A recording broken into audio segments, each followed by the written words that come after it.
Apat na pulis na naman sumisira sa magandang imahe ng PNP.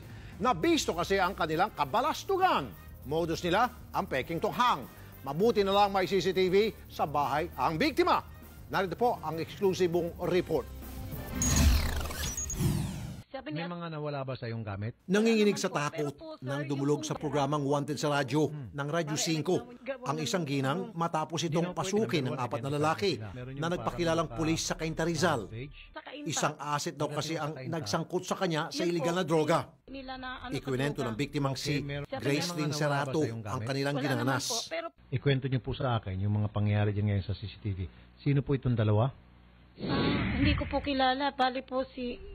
Okay. Yun, yung naka-blue, tapos meron yung parang naka-beige. Sa kuha sa CCTV noong 14 ng Nobyembre, makikita na biglang pumasok ang apat na lalaki sa loob ng bahay. Maya-maya pa, sumunod ang dalawa pang lalaki na akay-akay ang isang nakaposas na lalaki. Dito, makikita na hinahalughog at tila may hinahanap sa sala ang mga lalaki. Mukhang meron silang hinahanap? Alright. Ano yung hinahanap daw nila, ma'am? Ako po. Tapos yung umakyat po, yun po yung nahuli nila na sa droga. Sino yung dalawang lalaki na hinahawakan yung lalaki, nakaposas?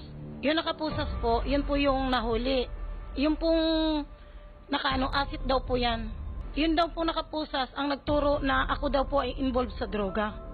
Sa kuha ng isa pang kamera, makikita na pinasok ng dalawa sa mga lalaki ang loob ng kwarto ni Ginang Gracelyn na nakatapis lang ng tuwalya. Tapos yung pong matangkad, umakyat po sa hanggang kwarto ko po, naliligo po ako. Okay. Doon po, inano po ako na, involved daw po ako sa droga. Nakiusap ang anak ng biktima na hayaang makapagbihis muna ang ina na bagong ligo lang. Pero hindi pumayag ang mga ito. Yung anak ko pong lalaki, nakadilaw, bababa, ayaw pa babain, inanuhan po ng baril, huwag kang bumaba. Kasi yung mama mo, involved sa droga. Matapos nito makapagbihis, pilit siyang isinama sa presinto. Pero tumanggi siya at agad na tumawag sa kanyang abogado. Naalala ko po yung number ng attorney, Perer. Ngayon, sabi ko, baka pwedeng tumawag. Binawal ako. Sabi ko, bakit ako bawal? Bakit bawal akong tumawag? Hindi, kasi kailangan mo nang sumama. Hindi pwede, sabi kong ganun. Okay. Hindi ako pwedeng kailangan ko magtanong sa attorney kung tama ba itong ginagawa nyo. Okay. Ngayon nakatawag po ako. Tapos sabi nung nagalit yung si attorney Perer na hindi dapat ganun. Wala silang warrant. Bakit ka hinaras dyan? Kinuha rin daw ang kanyang bag na naglalaman ng pera para raw gawing ebidensya. Naging mahinahon na lang ang mga lespo nang malaman na may CCTV sa loob ng bahay. Yung isa dyan, hindi ko lang po alam na na gustong putulin yung wire. Wag, live tayo. Napagalaman na pulis Cainta pala ang apat na lalaki na pumasok sa bahay ni Ginang Gracelyn. Nakilala silang sina PO2 Rafi Sagat, PO1 Mario Generoso Bawagan, PO1 Noel Conde at PO1 Andrew Mainot. Agad tinawagan ng Wanted sa radyo ang Provincial Director ng Rizal kaugnay nito at nangako naman ang aksyonan ng reklamo.